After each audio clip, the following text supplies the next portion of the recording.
Bismillahirrahmanirrahim, my dear students. I am Shahzad Wahid and I am your biology teacher. And we have started chapter number 13 and today we want to discuss about what? The respiration in birds. और इसके लिए क्या कुछ study किया जा सकता है? Let's move to the whiteboard. Hi my dear doctors. हम स्टार्ट करने वाले हैं what respiration in birds. और कल की तरह से मैं दोबारा से आपके लिए ये लिख रहा हूँ चीज़ कि हमारे पास क्या प्रेजेंट था, वेरी वेल, वर्टिब्रेट्स। और ये जो हमारे पास वर्टिब्रेट्स हैं उनकी हम लोगों ने 5 क्लासेस लिखी थी आप लोगों के लिए, right. One of them was spices, other one were amphibians, हम लोगों ने कल इनकी बात की थी, राइट। फिर आ जाती है हमारे पास next class, that is a reptile. Unfortunately reptiles के बारे में आप लोगों की बुक बिल्कुल खामोश है, बिल्कुल नहीं बता रही है कि रेप्टाइल रेस्पिरेशन कैसे होती है। And then we will move on to aves, and aves include birds. And finally we shall discuss about लक़द ख़लक़नल इंसाना फ़ी अहसनी तक़वीम। हम अहसन तक़वीम यानी मैमल के बारे में बात करेंगे, आपके बारे में बात करेंगे। लेकिन today we want to discuss about Aves. आज हम इसको डिस्कस करने वाले हैं। और अगर आप लोग एव्स की बात करें तो जाहिर है इनका डायग्नोस्टिक फीचर क्या है। Number 1, they have got feathers. इनके पास फेदर्स होते, ये इनका पहला फीचर है। नंबर 2, दूसरी बात यह स्टूडेंट्स कि दे आर वार्म ब्लडेड। ये मैमल्स के अलावा ये सिर्फ दूसरा ग्रुप है जो कि वार्म ब्लडेड है, right.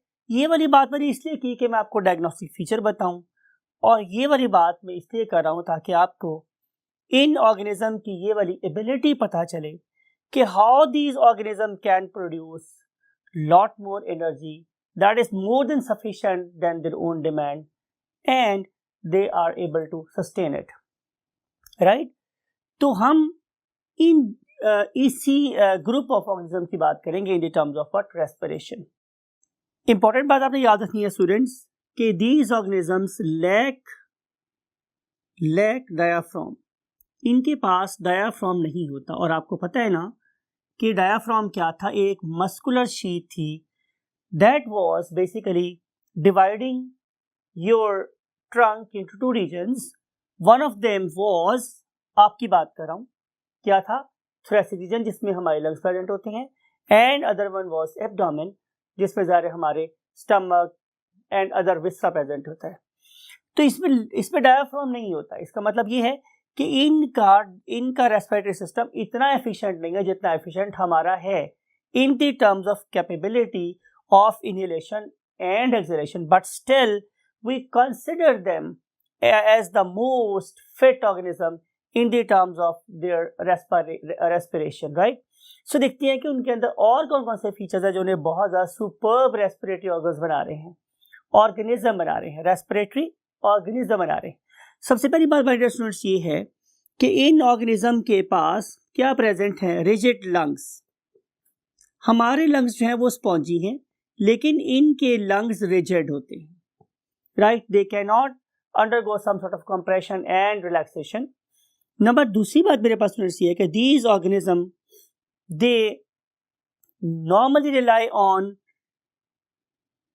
Rise and fall of sternum, right. अब ये स्टर्नम के ऊपर, या आप थ्रेसिक केज कह सकते हैं कि उसके इंक्रीज, उसके एक्सपेंशन और कॉन्ट्रैक्शन पे बिलीव रख रहे होते, राइट। कि अगर इनकी जो थ्रेसिक कैविटी अब एक्सपैंड करेगी तो ज़ाहिर सक्शन डेवलप होगी, और अगर वो उसको कंप्रेस करेंगे तो वहाँ पे क्या होगी, एक्सपायरेशन हो जाएगी। फिर उसके बाद मेरे स्टूडेंट्स बात ये है कि इन ऑर्गेनिजम्स के पास बड़े स्पेशल किस्म के लंग्स हैं। They have got very special lungs, और मैं इन्हें स्पेशल लंग्स इसलिए बोल रहा हूँ कि they are not made up of what, alveolar structure. Rather, they are made up of very fine tubes. They are made up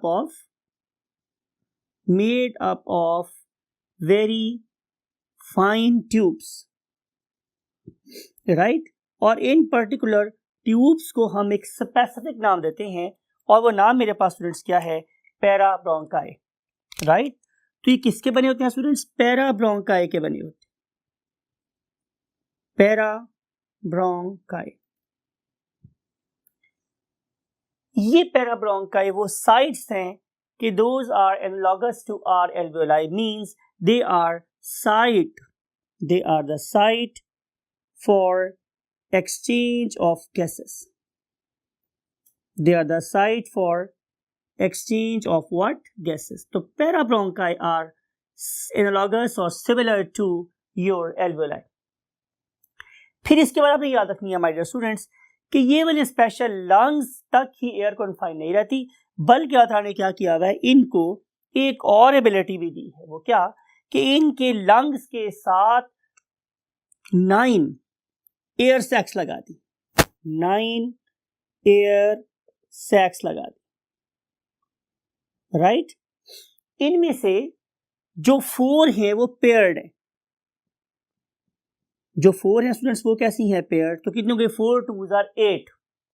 तो 4 2s मेरे पास क्या हो गई? 8 एयर सैक्स, तो यही हो गई। बहुत सी बुक इसको 10 ही रिपोर्ट करती है, यानी कि जो नौवीं है वो बेसिकली स्टार्ट में 2 ही थी लेकिन बाद में फ्यूज हो गई। तो बहुत सी बुक इसे क्या लिख रही है? 5 पेयर, और बहुत सी बुक लिखती हैं 9 एयर सैक्स। लेकिन बहरहाल हम इसको यूं कंसीडर कर सकते हैं कि अगर ये एक है लेकिन ये भी 2 चेंबर पे कंसिस्ट कर रही है, तो बहरहाल ये कितनी हो गई मेरे पास? टोटल 9 एयर सैक्स हो गई। टोटल कितनी हो गई स्टूडेंट्स? 9 एयर सैक्स हो गई। अब आप लोगों की एफएससी के पॉइंट ऑफ रेफरेंस से नॉट ओनली आप लोगों के लिए नंबर इंपॉर्टेंट है, बल्कि आप लोगों के लिए एक और चीज इंपॉर्टेंट है। वो क्या है? पोजीशन, कि ये वाली एयर सैक्स इस पर्टिकुलर ऑर्गेनिज्म में कहां कहां लोकेट करती हैं। तो आए उसके लिए हम इस पर्टिकुलर इमेज को देख रहे हैं। लुक एट दिस इमेज, और this is image of a bird, और मैंने ये बोला था कि इसके अंदर हमारे पास क्या है? 9 एयर सैक्स हैं। हम लोगों को बेसिकली उसकी पोजीशन की लिस्ट बनानी है, वो हम नेक्स्ट बोर्ड में बनाएंगे। यहाँ हम इनकी पोजीशन को देख रहे हैं। तो look at this one, this particular air sac it is lying at the anterior most position, सबसे आगे है। एंटीरियर का मतलब आपको याद है ना, आगे वाला। और इसे हम लोग क्या बोलते हैं? Cervical, because it is lying in the region of neck. तो जहां कहीं भी आप सर्वाइकल और सर्विकल वर्ड पढ़ते हो, इसका मतलब है कि ये नेक से एसोसिएटेड है, राइट? फिर उसके बाद हमारे पास जो पेयर है, it is lying beneath the clavicle. तो इसे हम क्या बोलते हैं? Interclavicular what? Air sac. और क्लेविकल कौन सी थी स्टूडेंट्स? जिसे हम ब्यूटी बोन बोलते हैं। ये आगे वाली साइड से हमारी स्टर्नम या ब्रेस्ट बोन से अटैच होती है, और पीछे वाली साइड से ये हमारी ह्यूमरस और स्केपुला से अटैच होती है, राइट? तो इसे हम क्या बोलते हैं? Clavicle. It is used to maintain the balance of the body. It is very important, right? उसके बाद मैंने बोला कि आ जाती है हमारी ये वाला रीजन, जिसे हम क्या बोलते हैं? Thoracic region. ये मींस एयर चेंबर का जो जोन है, इसको आप बर्ड में देखेंगे तो हमने इसको 2 पार्ट में डिवाइड कर लिया। Anterior thoracic mean thoracic cavity का आगे वाला हिस्सा, पोस्टीरियर थोरेसिक थोरेसिक कैविटी का पीछे वाला हिस्सा। तो एक पेयर आपको नजर आता है एंटीरियर थोरेसिक में और एक नजर आता है कहाँ? पोस्टीरियर थोरेसिक में। तो अब तक हमारे पास हो गई 8। और अब जो हमारे पास एंड पे है एक बहुत बड़ी सी सैक है, that is lying in the abdomen. तो इसे हम क्या बोलते हैं? Abdominal air sac. तो इसी के टोटल हमारे पास 9 सैक्स हैं जो अटैच हैं किसके साथ? हमारे लंग्स के साथ। तो आप इसे कह सकते हो कि they are extensions of the lungs.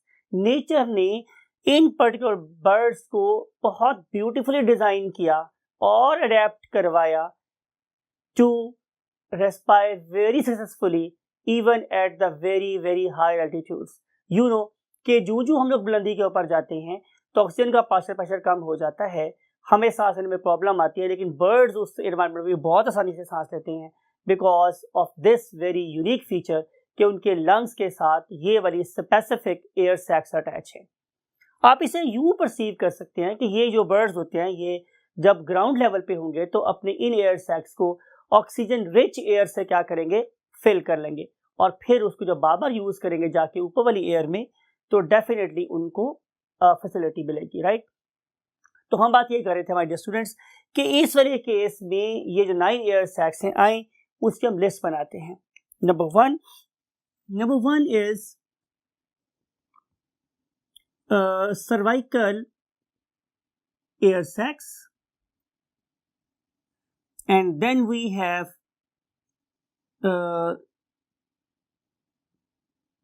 interclavicular air sacs,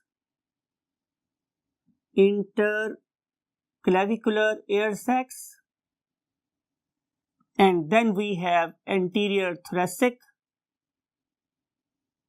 anterior आगे वाली, एंटीरियर क्या होता है स्टूडेंट्स, आगे वाली, तो anterior thoracic air sacs, and then we have posterior thoracic air sac, posterior क्या होता है स्टूडेंट्स, पीछे वाली, and then we have abdominal air sacs।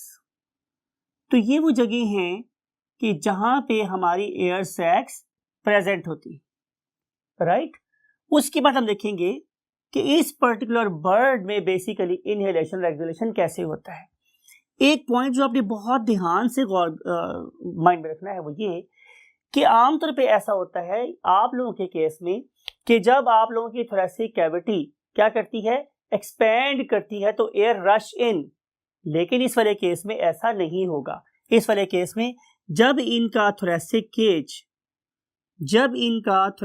Cage expand करेगा तो उस वाले केस में क्या होगी स्टूडेंट्स, एक्सपायरेशन होगी। It is reciprocal to us, हमारे उलट है ये वाला काम। हमारे वाले केस में जब हमारी थोरेसिक कैविटी का वॉल्यूम बढ़ता है तो एयर रश इन, लेकिन इस वाले केस में ऐसा नहीं हो रहा है। और जब इनका थोरेसिक केज क्या करेगा स्टूडेंट, कॉन्ट्रैक्ट करेगा, तो उस टाइम पे इनकी इनहेलेशन होगी, राइट। प्लस एक और बात जो आपने बहुत बहुत बहुत फोकस करनी है वो ये है कि इस पर्टिकुलर ऑर्गेनिज्म के अंदर यूनिडायरेक्शनल फ्लो ऑफ एयर होता है, यूनिडायरेक्शनल फ्लो ऑफ एयर होता है। इसका मतलब ये होगा कि इसके अंदर फ्रेश एयर और स्टेल एयर, राइट। मैं वर्ड लिख रहा हूं आप लोगों के लिए, रेड को मैं पर्टिकुलरली रेड, फ्रेश को रेड से लिख रहा हूं कि ये वो है जो मेरे ब्लड को ब्राइट रेड कर देगी, ये वाली फ्रेश एयर है। It is always kept separate रहेगी फ्रॉम द स्टेल एयर, बासी जिसे बोलते हैं आम जबान में, ये बासी हवा जो यूज हो गई है बासी, उससे इसको सेपरेट रखते हैं। फिर इनके पास क्या प्रेजेंट होते हैं, जाहिर है आरबीसीज प्रेजेंट होते हैं, और आरबीसीज में क्या प्रेजेंट होती है, a very high concentration of haemoglobin, right, जिसकी वजह से इनकी ऑक्सीजन को अपने साथ बाइंड कर लेने की एबिलिटी भी बहुत ज्यादा है। इन सारे के सारे फीचर्स की वजह से birds are considered as the most efficient organisms on the face of earth in terms of respiration। आइए देखते हैं कि ये वाले ऑर्गेनिज्म अपना सांस कैसे ले रहे होते हैं। तो उसके लिए हम एक डायग्राम का सहारा लेते हैं। वो डायग्राम स्टूडेंट मेरे पास ये है कि ये जो ऑर्गेनिज्म है समथिंग लाइक इट, ये मेरे पास एक बर्ड है, for example this is a bird, और इस पर्टिकुलर बर्ड को देखिए, से इट इज अ बर्ड, तो इसमें यहां से air it will move into the air sacs directly। ये बात आपने गौर से देखनी है स्टूडेंट्स कि पहले वाले केस में जो फ्रेश एयर है, चले आप लोगों को ज्यादा बेटर परसेप्शन देने के लिए मैं इसको रेड ही ड्रॉ कर लेता हूं ताकि आपके माइंड में फ्रेश एयर का कॉन्सेप्ट चलता रहे। लुक एट दिस कि पहले नंबर पे जो फ्रेश एयर है वो बिल्कुल सीधी इसकी एयर सैक्स में चली जाती है और ये बिल्कुल भी इस्तेमाल नहीं होती। अब आपने अपने तौर पे अपने माइंड में डायग्राम बना लेनी है कि जाहिर है यहाँ पे जो एयर है वो कहाँ चली गई है, ये एब्डोमिनल सैक पे चली गई है, यहाँ पे ये कहाँ चली गई, जाहिर है उससे सर्वाइकल में चली गई, और यहाँ से ये इंटरक्लेविकुलर पेयर में चली गई, यहाँ से एयर किस पे चली गई, जाहिर है एंटीरियर थोरेसिक में, और यहाँ से चली गई किस में, पोस्टीरियर थोरेसिक में। तो यहाँ से जो एयर है ये सबसे पहले समझ लें कि इन टैंक्स में स्टोर हो जाएगी एयर। ये कौन सी एयर ड्रॉ किया माय डियर स्टूडेंट्स मैंने, fresh air. So fresh air will join these particular air sacs directly. तो पहले वाले केस में ये एयर सिर्फ स्टोर हुई है, इस्तेमाल नहीं हुई, राइट। आइए हम इसको एक और सर्किटोरियस डायग्राम से देखते हैं कि फॉर एग्जांपल कि ये मेरे पास एक ऑर्गेनिज्म है जिसे हम बर्ड बोल रहे हैं। तो पहले वाले केस में जो एयर है वो बिल्कुल सीधी सीधी इस पर्टिकुलर टैंक में चली गई, जिसे हम लोग क्या बोल रहे हैं, एयर सैक। ये पर्टिकुलर टैंक उन सारे के सारे एयर सैक्स को अकेला ही रिप्रेजेंट कर रहा है, राइट। तो जाहिर है स्टूडेंट्स कि जब इस पर्टिकुलर एयर चैम्बर में क्या स्टोर होगी, एयर, तो इसका वॉल्यूम बढ़ जाएगा। अगर इसका इनिशियल वॉल्यूम इतना था तो it will undergo some sort of expansion. तो एक्सपेंशन के बाद इस पर्टिकुलर एयर सैक का वॉल्यूम क्या हो गया, इंक्रीज हो गया। ये है स्टेप नंबर 1। ये स्टेप नंबर 1 है कि इस वाले केस में जब ये बर्ड इनहेल करेगा तो फ्रेश एयर जाके इन पर्टिकुलर टैंक्स में क्या हो जाएगी, स्टोर हो जाएगी, राइट। उसके बाद नंबर 2 पे स्टूडेंट्स क्या होगा कि इस पर्टिकुलर टैंक में से जो रेजर्वायर या स्टोर्ड एयर है it will move to the what, parabronchi. ये पैराब्रोंकाई के अंदर से मूव करेगी।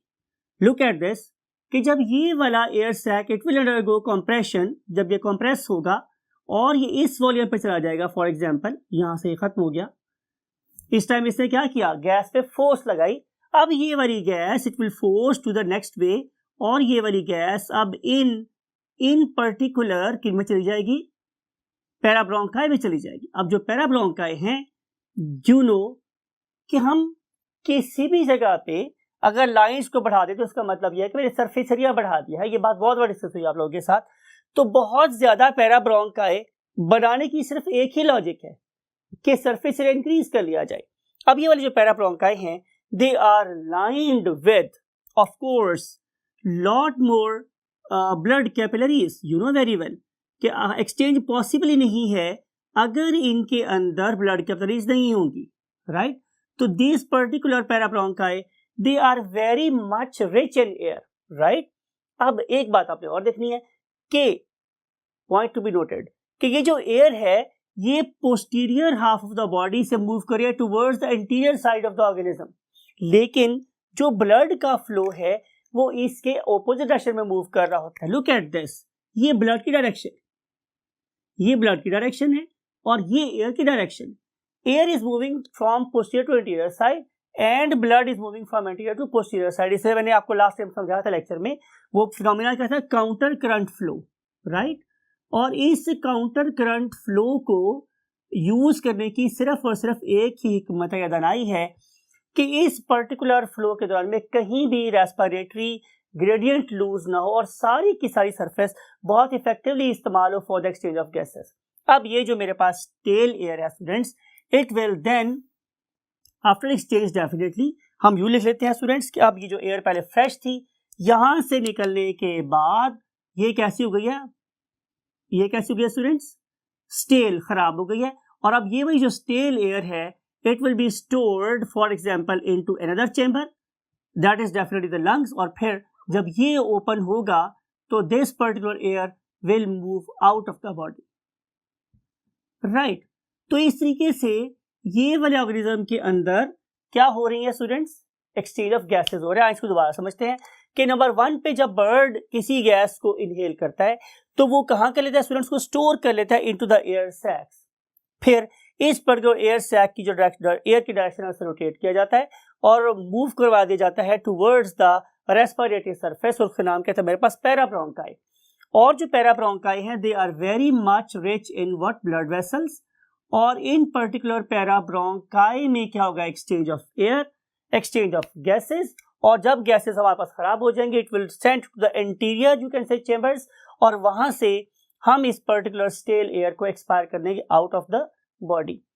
तो ये है जो इंपॉर्टेंट बात है आपके साथ करने वाली कि जब तो ये वाला ऑर्गेनिज्म जमीन की सतह पे बैठा हुआ है कि when this organism is sitting at the ground level, तो उस टाइम पे इस पर्टिकुलर ऑर्गेनिज्म की जो एनर्जी डिमांड है डेफिनेटली वो भी कम है, ये मूव भी नहीं कर रहा। और इस टाइम पे इसकी जो elevation and depression of thoracic cavity ये भी बहुत आसानी से हो रही होती है। लेकिन जब यही ऑर्गेनिज्म बहुत ज्यादा हाई एल्टीट्यूड पे जाता है तो अब इसके बॉडी के मसल्स तो बहुत है, इसे मूव कर रहे होते हैं, लेकिन इसकी थोरेसिक कैविटी ऊपर नीचे बहुत आसानी से नहीं हो रही होती, राइट। तो नेचर ने क्या किया, नेचर ने इस डेफिशिएंसी को भी पॉजिटिवली यूज किया और इसके अंदर रिकरेंट फ्लो ऑफ एयर को रख दिया, यानी कि वो जो एयर एक दफा यूज होगी वो दोबारा भी यूज हो सकती है just by changing the altitude and the partial pressure of the gases. तो इन सारी वजूहात की बुनियाद पे हम कंसिडर करते हैं कि the birds they are very much superior because number 1 they have got double circuit heart, number 2 they have got parabronchi that ensures on unidirectional flow of blood, number 3 they have got RBCs that are very much rich in hemoglobin, number 4 they have got air sacs, therefore they can store a huge amount of air, right, and number 4 is they are capable of, you can say, producing what, a lot more heat, they are warm blooded. Keeping all these points in our mind, we consider the birds as a super organism in terms of respiratory system. लेकिन definitely इंसान को अल्लाह ने बेहतर कहा है, तो उसमें कुछ और अडेप्टेशन होगी, कुछ और बातें होंगी, उन सारी बातों को हम डिस्कस करेंगे नेक्स्ट लेक्चर में। Till that time, Allah Hafiz.